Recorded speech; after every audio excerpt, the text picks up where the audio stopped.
बिस्मिल्लाहिर्रहमानिर्रहीम। अस्सलाम वालेकुम नाज़रीन, आप देख रहे हैं प्रोग्राम अंदर की बात फयाज राजा के साथ और आप देखते हैं मुझे मेरे यूट्यूब चैनल और फेसबुक पेज के ऊपर।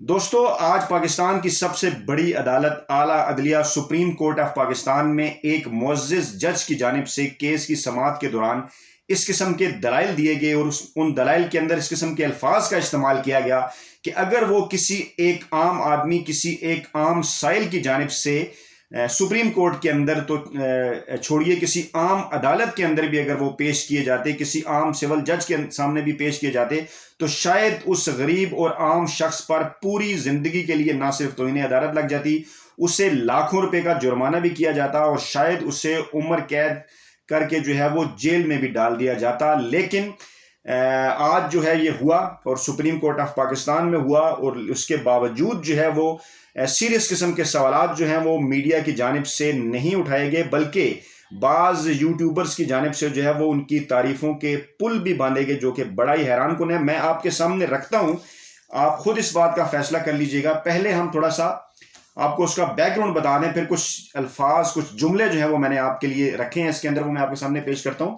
सुप्रीम कोर्ट के जज जस्टिस काजी फाइज ईसा ने अपने नजरसानी केस की समाअत में दलाइल देते हुए कहा कि मुझे बतौर जज सुप्रीम कोर्ट ओहदे से हटाना चाहते हैं और मुझे हटाने की ख्वाहिश की वजह यह है कि मैंने फैजाबाद धरना केस का फैसला दिया, लेकिन मैं खून के आखिरी कतरे तक लड़ूंगा, हिम्मत नहीं हारूंगा। सुप्रीम कोर्ट में जस्टिस काजी फाइजा नजरसानी केस की समाअत के दौरान उन्होंने फरोग नसीम के मुतल्लिक कहा कि उन्होंने मुझ पर और मेरी अहलिया पर संगीन इल्जामात लगाए, मेरे खिलाफ रेफरेंस कलदम करार देने का फैसला आइन और कानून पर मबनी था। मेरी अहलिया केस में फरीक नहीं थी, फिर भी उनके खिलाफ फैसला दिया गया। फरोग नसीम के लिए अदालत का एहतराम नहीं, उनके लिए वजारत जरूरी है। अच्छा, समाअत मुकम्मल होने के बाद भी जो है वो फरोग नसीम तहरीरी दलाइल जमा कराते रहे, ये जस्टिस काजी फायज ईसा ने दावा किया। साथ उन्होंने ये कहा कि आईने पाकिस्तान को बुनियादी हकूक से जो है वो मुतसादम करार दिया उन्होंने, और आगे चल के उन्होंने ये कहा कि सुप्रीम जुडिशल काउंसिल के अरकान ने बदनीति पर मबनी कार्रवाई की उनके खिलाफ, उन्हें कभी सफाई का मौका नहीं दिया। सुप्रीम जुडिशल काउंसिल ने इंसाफ का कतलेआम किया। सदर ने मेरे 3 खतूत का जवाब तक देना गवारा नहीं किया, मुझे रेफरेंस की कापी नहीं मिली। मीडिया ने बैंड बजाना जो है वो बैंड बजाना शुरू कर दिया। मेरे और अलखाना के खिलाफ 5th जनरेशन वार जो है वो भी शुरू की गई।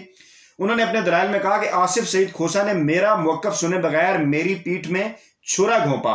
मेरे साथी जजेस ने जुडिशल काउंसिल में मुझे पागल शख्स करार दिया। कहा गया इमरान खान की फैमिली के बारे में बात नहीं हो सकती। इमरान खान क्रिकेटर थे तो मैं उनका मद्दा था, यानी फैन था, और उनसे ऑटोग्राफ भी लिया। उन्होंने मुअज़्ज़िज़ जज ने यह भी कहा कि जस्टिस अजमत सईद मेरे दोस्त थे, लेकिन आजकल वो हुकूमत की पसंदीदा शख्सियत है, मुझे उनके फैसले के ऊपर दुख हुआ। उन्होंने कहा कि मैं खून के आखिरी कतरे तक लड़ूंगा, हिम्मत नहीं हारूंगा। मुझे बतौर जज सुप्रीम कोर्ट के ओहदे से हटाने की जो है वो कोशिश की जा रही है, ख्वाहिश की जा रही है। मसला यह है कि मैंने फैजाबाद धरना केस का फैसला दिया था, इसलिए जो है ये सारे जो है वो काम किए जा रहे हैं। उन्होंने ये कहा कि तरीके इंसाफ की नजरसानी दरखास्त में कहा गया कि मैं जज बनने का अहल ही नहीं, मैं वाकई जज बनने का अहल नहीं, क्योंकि मैं बुनियादी हकूक की बात करता हूं। उन्होंने ये कहा कि केस की जो समाअत है वो सुबह के औकात में मुकर्रर की जाए, क्योंकि समाअत जल्द मुकम्मल होना जरूरी है। जस्टिस मंजूर मलिक के रिटायर होने में कम वक्त है। इसकी तरफ हमने पिछली वीडियो में इशारा किया था। किसी मीडिया चैनल ने ये नहीं बताया कि वो जज साहब जिन्होंने उनके हक में जो है वो जो लोग कह रहे हैं कि कन्वर्ट हो गए, उनकी रिटायरमेंट जो है वो बड़ी करीब है। इस पर जस्टिस उमर अता ने कहा कि आपको अब याद आ रहा है कि वक्त कम है, आप बरह रास्त कवरेज की दरखास्त में मार्च का महीना जाया कर चुके। इस पर जस्टिस काजी ने कहा कि लाइव कवरेज की दरखास्त मेरे इमेज के बायस अहम थी जो उन्होंने पब्लिक में मेरे बारे में बनाया। जस्टिस उमर अता बंदयाल ने कहा कि इमेज बनाने वाली अल्लाह की जात है, आप इस पर भरोसा रखते हैं तो फिक्र क्यों करते हैं। फिर जस्टिस काजी फायजा केस की समाअत उन्होंने पीर तक मुलतवी कर दी। अच्छा नाज़रीन, अब ये जो मामला है सुप्रीम कोर्ट के अंदर, इसमें कौन कौन से लफ्ज इस्तेमाल हुए? पागल, छुरा, खून, कतलेआम, 5th जनरेशन वार, खून का आखिरी कतरा और इस किस्म की बातें।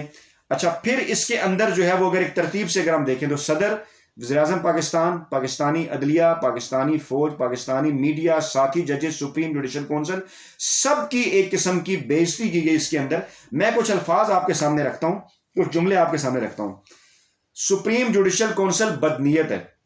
सुप्रीम जुडिशल काउंसिल ने इंसाफ का कतलेआम किया। सदर ने मेरे 3 खतूत का जवाब नहीं दिया। मीडिया ने बैंड बाजा बजाया। मेरे खिलाफ 5th जनरेशन वार की गई। अच्छा, 5th जनरेशन वार एक ऐसा वर्ड है जो हमारी ISPR और पाक वो यूज करती है, तो हमारे लिबरल भाई जो कि काजी फाइजा साहब के बड़े हमायती हैं इन दिनों, वो बड़ी तनकीद करते हैं उनके ऊपर जनाब, फौज के ऊपर। आज काजी फाइजा साहब ने 5th जनरेशन वार का लफ्ज इस्तेमाल किया। अच्छा, फिर उन्होंने एक और जो है वो जिसको हम तौर पर फौजी जुमला कहा जाता है, खून के आखिरी कतरे तक लड़ूंगा, वो भी जो है उन्होंने इस्तेमाल किया फाइजा साहब ने। आप उनकी कैफियत का अंदाजा लगा लें, मैं सिर्फ अल्फाज आपके सामने रख रहा हूं। चीफ जस्टिस आसिफ सईद खोसा ने मेरी पीठ में छुरा घोंपा, सुप्रीम जुडिशल काउंसिल ने मुझे पागल करार दिया। अब मैंने ऐसा कहीं फैसला नहीं देखा सुप्रीम जुडिशल काउंसिल ने जिसमें उन्हें पागल कहा, लेकिन वो खुद कह रहे हैं। आगे चल के वो कहते हैं उनकी ज़हनी कैफियत का अंदाजा लगाएंगे, इमरान खान का फैन था, इमरान खान से मैंने ऑटोग्राफ भी लिया। फिर वो कह रहे हैं जी मुझे कहा गया कि इमरान खान की फैमिली के मुतालिक बात नहीं हो सकती, हालांकि कब से अपने दलाइल के अंदर जो है वो इमरान खान के हवाले से ज़ाती बातें भी हो रही हैं, उनकी एहलिया ने भी बातें की, और उसके बाद फिर उनके जो हमायती यूट्यूबर्स हैं वो तो इमरान खान की फैमिली के ऊपर बेशुमार बात करते हैं। अच्छा, अजमत सईद मेरे दोस्त थे मगर अब हुकूमत की पसंदीदा शख्सियत हैं, मुझे बतौर जज सुप्रीम कोर्ट को मुझे ओहदे से हटाना चाहते हैं, इसलिए कि मैंने फैजाबाद धरना केस का फैसला किया। मैं बुनियादी हकूक की बात करता हूं, इसलिए मैं जज बनने का अहल नहीं। आप खुद ही अपने ऊपर वो एक चार्ज लगा रहे हैं, खुद ही उसका रिजल्ट भी निकाल रहे हैं। फिर आगे चल के कहते हैं जस्टिस मंजूर मलिक जो है वो रिटायर हो रहे हैं, समाज जो है वो जल्द मुकम्मल की जाए। अच्छा नाज़रीन, ये वो सारे अल्फाज हैं जिनकी जानिब मैंने आपका जिक्र किया।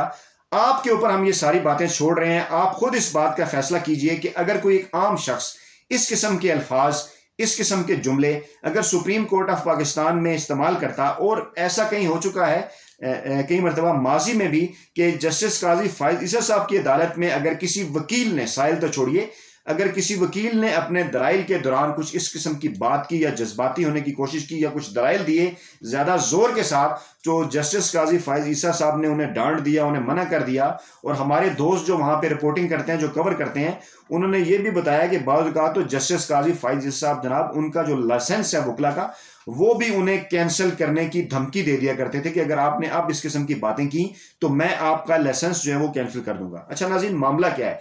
जस्टिस काजी फाइज ईसा साहब ने शोहरत हासिल की मेमो गेट स्कैंडल के ऊपर। उनके पास जो है वो एक मेमो कमीशन जब बना, इसका उन्होंने फैसला किया, जिसके अंदर यूसुफ रज़ा गिलानी और पीपल्स पार्टी की हुकूमत के ऊपर कुछ इल्जामात लगे थे। और उस वक्त तमाम हमारे लिबरल दोस्त जितने भी लोग थे वो ये बात कह रहे थे कि हुकूमत जो है वो फौज जो है वो हुकूमत के खिलाफ साजिश कर रही है।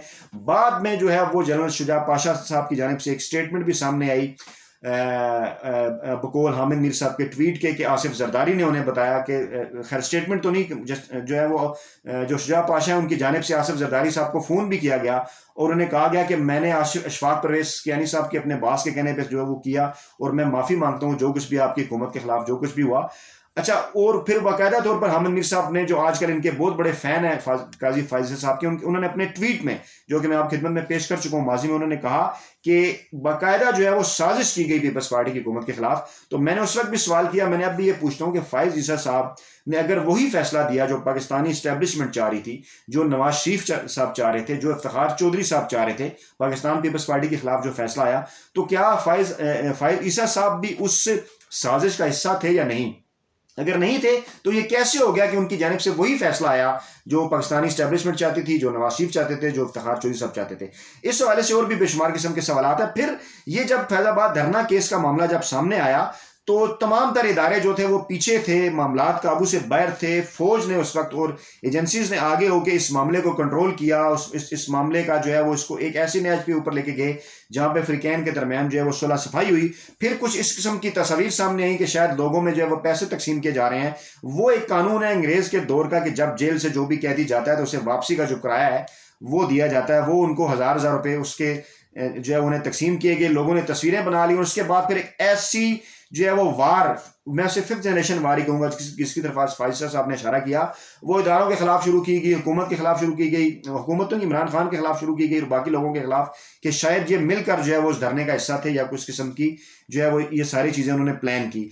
और फिर ये एक नफ्सियाती मसला है कि आप सिर्फ खुद को जो है वो सबसे आला और अरफा महसूस करें और अपने अलावा जितने भी लोग हैं, जैसा कि मैंने मिसाल आपको दी कि एक मोअज़्ज़ज़ जज जो है वो सदर पाकिस्तान की बेइज्जती कर रहे हैं, वज़ीर आज़म पाकिस्तान की बेइज्जती कर रहे हैं, अदलिया के अपने साथी जजेस की बेइज्जती कर रहे हैं, मीडिया की बेइज्जती कर रहे हैं, यानी तमाम जितने भी पाकिस्तानी इदारे हैं उनके खिलाफ वो बात कर रहे हैं। डेफिनेटली अगर काजी फैसल साहब के खिलाफ को बात की जाए तो उसको वो अपनी बेइज्जती महसूस करते हैं। तो ये जो बातें उन्होंने की ये भी इन तमाम तर इदारों की बेइज्जती ही के बराबर है। तो ये तमाम तर मामला मैंने इस वीडियो में आपके सामने रखा। फैसला आपने करना है कि तारीख में इन मुअज़्ज़िज़ जज साहब का जो है वो क्या मकाम होगा।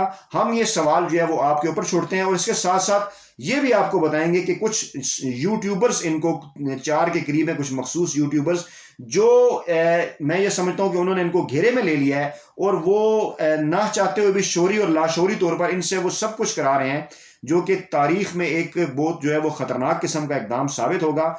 और ये मुस्तकबिल के चीफ जस्टिस हैं मुअज़्ज़िज़ जज काजी फैसल साहब, लेकिन हालात को वो स्नैच के ऊपर ले आए हैं कि अब सवालात उठना शुरू हो गए हैं कि हमारे पड़ोस के अंदर जो है वो जजेस के एक जज के ज़हनी मुआयने के हवाले से भी बात की गई थी। तो अब पाकिस्तान में भी लोग इस किस्म की बात करना शुरू हो गए हैं, क्योंकि आज तो उन्होंने खुद ये कह दिया, मतलब पागल का भी उन्होंने जिक्र किया, उन्होंने ये भी कह दिया कि अहल नहीं, उन्होंने कहा सुप्रीम जुडिशल काउंसिल ने उन्हें पागल करार दिया।